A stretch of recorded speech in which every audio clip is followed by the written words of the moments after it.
सफलता की गारंटी दोस्तों सिर्फ उन्हीं की होती है जिनकी रिश्तों में वफादारी हो, कोशिशों में ईमानदारी हो और कर्मों में समझदारी हो।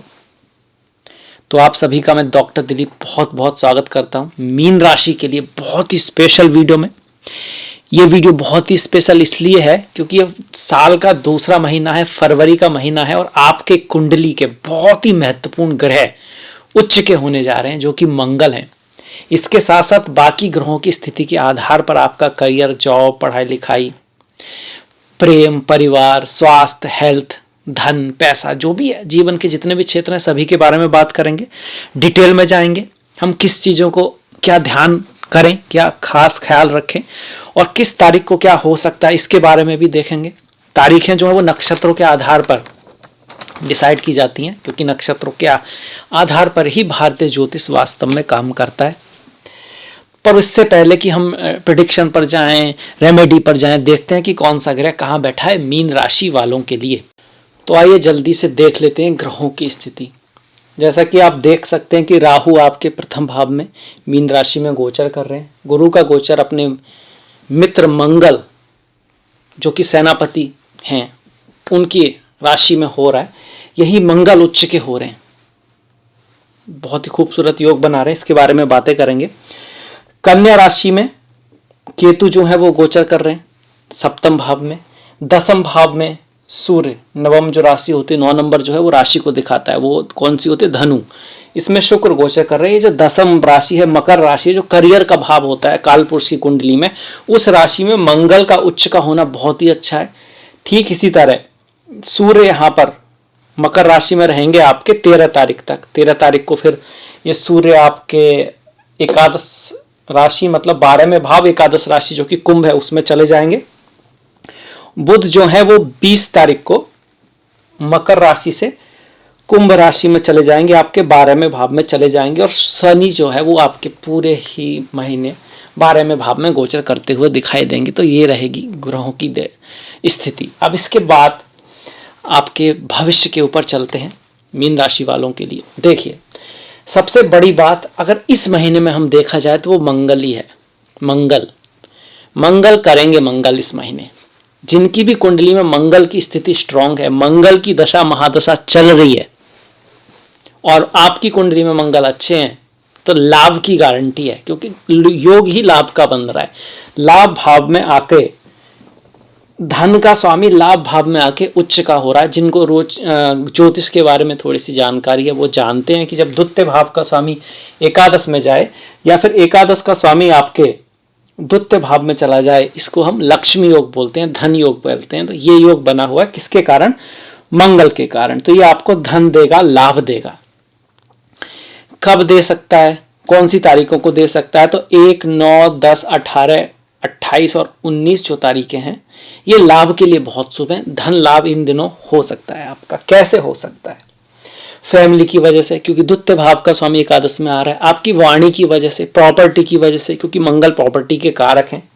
इसके साथ साथ पिता, गुरु, आपकी हायर एजुकेशन की वजह से, आपकी बुद्धिमानी की वजह से, आपके धर्म की वजह से, आपके अच्छे कर्मों की वजह से। क्योंकि 9th हाउस जो है ना सदकर्मों का है, धर्म का है, गुरुओं का है, हायर एजुकेशन का है। ये सब चीजें आपको कहाँ ले जा सकती हैं, लाभ की तरफ ले जा सकती हैं।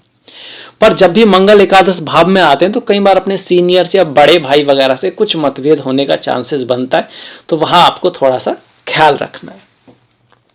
इस मंगल की सीधी दृष्टि पंचम पर भी आ रही है, तो प्यार के मामले में, रिश्तों के मामले में थोड़ा सा आपको ध्यान रखना होगा, गुस्से से बचना होगा, जल्दबाजी नहीं करनी होगी।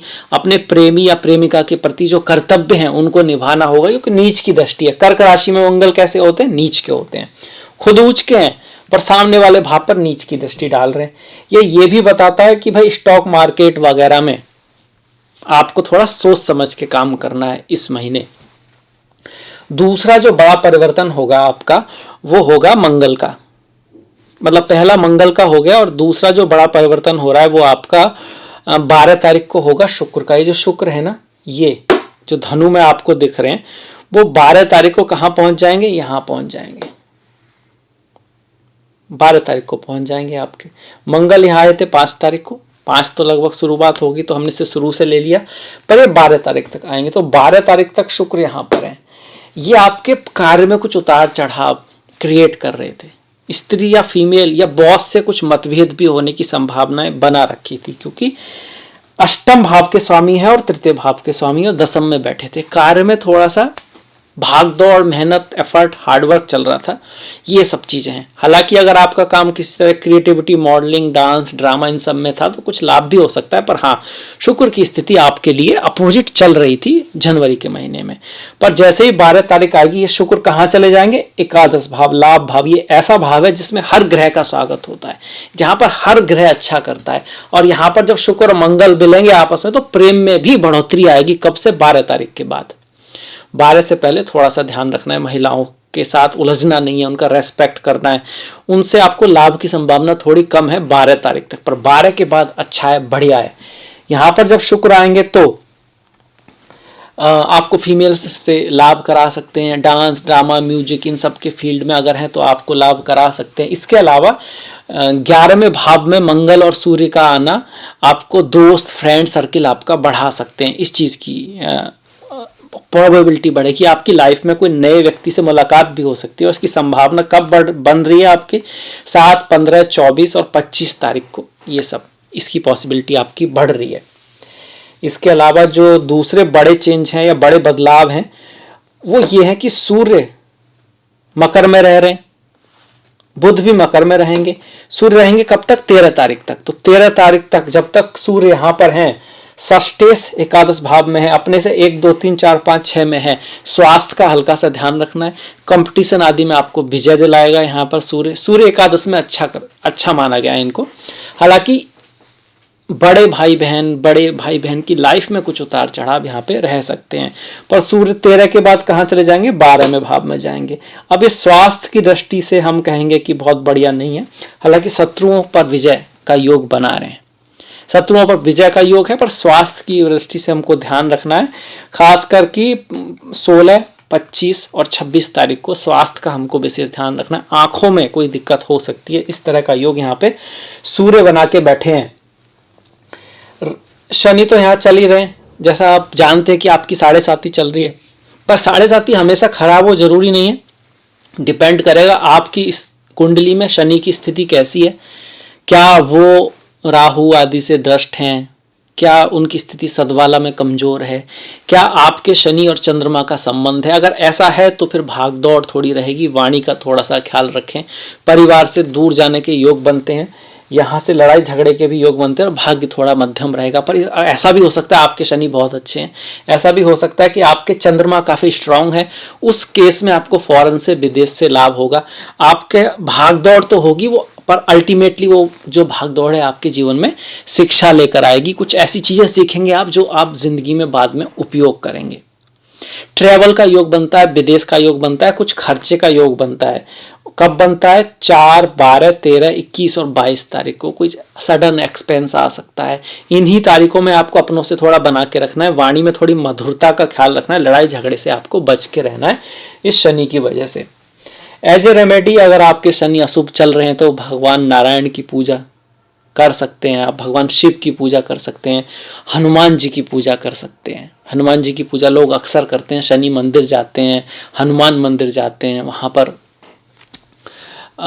सरसों के तेल का दीपक जलाते हैं, सिसमे ऑयल का भी दीपक जलाते हैं, तो वो सब आप कर सकते हैं अगर आपकी शनि कमज़ोर है तो। इसके साथ साथ अपने से बड़ों की रेस्पेक्ट करें, वृद्धों का सम्मान करें, अपने ट्रेडिशन का सम्मान करें। शनि वास्तव में आप जो पुराने नियम आ रहे हैं ना, उनका उल्लंघन ना करें, ये बहुत ज़रूरी है। कई बार हम मॉडर्न बनने के चक्कर में कि भाई विकास है, अपने नियमों को भूल ही जाते हैं, जबकि उनके बहुत सारे बेनिफिट हैं, पर हमें पता ही नहीं है। और पता नहीं है तो हम सम्मान कैसे करेंगे? तो ये बात है। तो अपने आप को जाने, अपनी रूट्स को जाने, अपने जड़ों से दूर न भागें जब तक कि आप उनको जान नहीं लेते पूरी तरह। ये शनि को शुभ करने की रेमेडी है। इसके बाद गुरु क्या कर रहे हैं? बहुत ही महत्वपूर्ण ग्रह धन के भाव में बैठा है, पूरी साल यहीं रहने वाला है, मई तक यहीं रहने वाला है। तो धन के भाव में गुरु आते हैं, कहते हैं कि धनवान बनाते हैं। अगर कारक ग्रह हैं तो बहुत ही अच्छी बात है।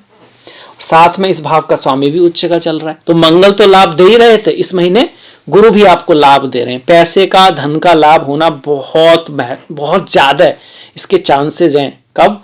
3, 12, 21 और 20 तारीख को, क्योंकि इस दिन नक्षत्रों की वजह से जो गुरु की एनर्जी है वो थोड़ी सी बढ़ने वाली है। तो गुरु यहां पर ये कर रहे हैं। साथ में ये आपके परिवार में किसी के वृद्धि हो सकती है, सिर्फ आप ही की नहीं, आपका बड़ा भाई, माता पिता, आपके परिवार में कुछ शुभ काम हो सकता है, किसी की शादी विवाह, ये सब चीजें की संभावना भी यहाँ से बनती है। ये भाव आपके बड़े भाई का भी है, बड़े भाई के सुखों का है, तो उनके सुखों में वृद्धि हो सकती है, उनके घर जमीन आदि से कोई रिलेटेड। बड़ा भाई है, बड़े भाई, बड़ी बहन, बड़े आपसे बड़ा कोई, उसकी लाइफ में कुछ अच्छी चीजें ये लेके आ सकता है। ये जो भाव है आपके धन का तो है ही है, आपके परिवार का है, पर आपके बड़े भाई के 1, 2, 3, 4 सुख का भाव भी यही है। माता के लाभ का भी है। अगर आपकी माता किसी काम में है, ऑफिस में है, वर्किंग वूमन है, तो उनका लाभ यहां से बढ़ने वाला है। पिता से देखा जाए तो 1, 2, 3, 4, 5, 6 पिता के गुरु में भाव, छठे भाव में गुरु आ रहे हैं, तो पिता को शत्रु से बच के रहना है, बुद्धिमानी से कोई प्रॉब्लम आती है तो उसको सॉल्व करना है, लड़ाई झगड़े में नहीं पड़ना है, इस बात की यहाँ पे एडवाइस दी जाएगी। अब राहु और केतु जो इतने महत्वपूर्ण है, अब ये रहेंगे तो यहीं, इनकी स्थिति तो नहीं बदलने वाली, पर राहु कहते हैं कि भैया सोच समझ के काम करिए जब तक राहु यहां पर है। काम, क्रोध, लोभ, मोह, ईर्षा, अहंकार। देखिए अहंकार में क्या होता है, व्यक्ति को खुद का वैल्यू जो है ना कुछ ज्यादा ही लगने लगती है और उसमें फिर वो गलती करता है। पर सत्य क्या है कि 1 लाख पूत 10 लाख 1.25 लाख नाती, ता रावण घर दिया न बाती। मतलब अच्छे अच्छे की हस्ती सेकंडों में मिट जाती है, इसलिए अहंकार को कभी भी अपने अंदर बढ़ने ना दें। ये राहु आपको कभी कभी बहुत सारे सपने भी दिखा सकता है और उसके चक्कर में आपसे गलती हो सकती है।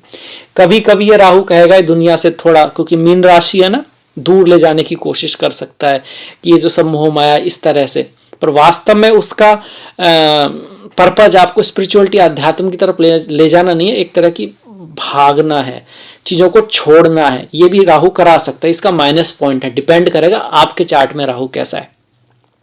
या फिर बहुत ज्यादा इगोस्टिक बना सकते हो, आप में इसको बैलेंस रखना है। वहीं केतु आपको दूसरों की अहमियत को समझिए, यहां आप दूसरों की अहमियत को ना समझें, उनके प्रति निर्मोह वैराग्य का भाव रखें, उसके अंदर आप सिर्फ गलतियां तलाशने की कोशिश करें दूसरे के अंदर, अपनी पत्नी, अपना पार्टनर, ये भी हो सकता है, इस चीज की पॉसिबिलिटी को बढ़ाता है। तो पहले तो हम यही देखें, हम अपनी तरफ से तो सही हैं ही, आपका जो कर्म है आप वो तो कर रहे हैं ना, सही कर रहे हैं। अगर अपनी तरफ से सही कर रहे हैं तो वेल एंड गुड, 100% आप अपनी तरफ से करिए। उसके बाद भी अगर कोई गलती कर रहा है, कोई बात है, तो फिर हम देख सकते हैं। कई बार केतु जब सप्तम में होता है तो आपको अपने स्पाउस से, अपने पार्टनर से कुछ ऐसा हो भी सकता है कि उसकी तरफ से भी गलतियां हो रही हो, तो हमको ध्यान रखना है इन चीजों का। 6, 14, 23 और 24 तारीख को इस तरह की पॉसिबिलिटी बन रही है। और राहु वाली जो मैंने बात बताई उसके लिए आप 2, 11, 20 और 29 तारीख जो है वो देख सकते हैं, उस दिन राहु का प्रभाव बढ़ने वाला है। इसके बाद हम बढ़ जाते हैं आपके घर, गाड़ी, भूमि, वाहन, बंगले का जो होता है, उसका स्वामी बुध है। कहाँ पर बैठा है? एकादश भाव में। तो घर, गाड़ी, भूमि, वाहन, बंगले के लिए इस संबंध के ये महीना बहुत बढ़िया। पहला महीना उतना अच्छा नहीं था, इस बार का महीना बहुत अच्छा है, बहुत बढ़िया है। और जो डेट आ रही है वो आ रही है 5, 13, 22, 23, इसके साथ साथ 1, 9, 10, 18, 28, 19 मंगल वाली, क्योंकि मंगल वाहन के कारक होते हैं। और अगर आप ऐसा कुछ करने जा रहे हैं, ये जमीन वगैरह खरीदना है, मकान से संबंधित कोई काम करना चाहते हैं, तो 4, 6, 13, 18, 23, 24 तारीखें बहुत बढ़िया है। विद्या आरंभ करने के लिए भी ये महीना बहुत अच्छा है, क्योंकि इस महीने बसंत पंचमी है, सरस्वती पूजा है, तो ज्ञान की शुरुआत के लिए बहुत ज़्यादा मुहूर्त है किसी चीज़ को सीखने के लिए। 1, 4, 7, 11, 14, 15, 18, 21, 25, 28, 29 तारीखें बहुत सुबह। शादी की विवाह करें तो शादी के लिए उतना ग्रेट नहीं है, उतना बढ़िया नहीं है, पर फिर भी शुभ तारीखें किसी कनेक्शन को शुरुआत करने की, किसी रिश्ते को शुरुआत करने की, बिजनेस में किसी पार्टनरशिप को बढ़ाने की। बिजनेस के मामले में भी थोड़ा सा हमको डिफरेंस ऑफ ओपिनियन रहेगा, पर शुभ तारीखें जो हैं कोई नया कॉन्ट्रैक्ट स्टार्ट करने की, वो 4, 6, 7, 8, 12, 13, 17, 24, 25, 26, 29 तारीखें हैं। इसके साथ साथ ओवरऑल अगर हम कहें कि भैया पूरे महीने में कौन सी शुभ तारीखें हैं, तो 5, 9, 13, 15, 17, 19, 22, 25, 28 काफ़ी शुभ दिन हैं। इनमें से भी 17, 19 और 22 काफ़ी ज़्यादा शुभ हैं। ये शुभ दिन हो गए। अब बढ़ जाते हैं त्योहारों की तरफ। त्योहारों को जानना बहुत महत्वपूर्ण है, जिनमें से एक की हम बात कर चुके हैं कि भाई 13 तारीख को बसंत पंचमी है, सरस्वती पूजा है। इसी दिन कुंभ संक्रांति भी है, सूर्य कुंभ राशि में जा रहे हैं। इसके बाद 6 तारीख को शतिल्ला एकादशी है, 7 तारीख को प्रदोष व्रत है, 8 तारीख को शिवरात्रि है। चिदानंद रूपा शिवोहम शिवोहम ओम नमः शिवाय। 9 तारीख की अमावस्या है आपकी, 19 तारीख की जया एकादशी, 21 तारीख का प्रदोष व्रत है और 13 तारीख की कुंभ संक्रांति जैसे हम कह चुके हैं। 24 तारीख की माघा पूर्णिमा है और 28 तारीख की संकष्टी है। पूर्णिमा है, संकष्टी है, अमावस्या है, ये सारे जो फास्ट हैं, महत्वपूर्ण दिन हैं। इन तिथियों को दान करना, पुण्य करना, गीता का पाठ करना, गीता को सुनना, अपने पूर्वजों के प्रति रेस्पेक्ट व्यक्त करना, उनके लिए कुछ दान वगैरह करना बहुत अच्छा होता है। बहुत सारे दोष की रेमेडी अपने आप हो जाती है। आपको किसी ज्योतिषी को कुंडली वगैरह दिखाने की आवश्यकता नहीं है, क्योंकि देखने के बाद भी जब वो रेमेडी बताएगा तो अक्सर ऐसी ही रेमेडी होती हैं। तो अगर आप उसको निस्वार्थ भाव से पहले से ही कर रहे हैं तो फिर क्या ही कहना। तो इसी के साथ मैं आपसे विदा लेता हूं और आशा करता हूं कि आपका महीना बहुत ही बढ़िया, बहुत ही अच्छा रहेगा। नेक्स्ट वीडियो तक आप अपना ख्याल रखें, अपनों का ख्याल रखें, सभी का ख्याल रखें। कुछ ना कुछ अच्छा नया बढ़िया सीखते रहें, देखते रहें। और अगर आपको वीडियो अच्छा लगा तो लाइक करें, सब्सक्राइब नहीं किया तो सब्सक्राइब कर सकते हैं और अपना कमेंट ज़रूर करें। अभी मैं आपसे विदा लेता हूँ। नेक्स्ट वीडियो तक नमस्कार, धन्यवाद।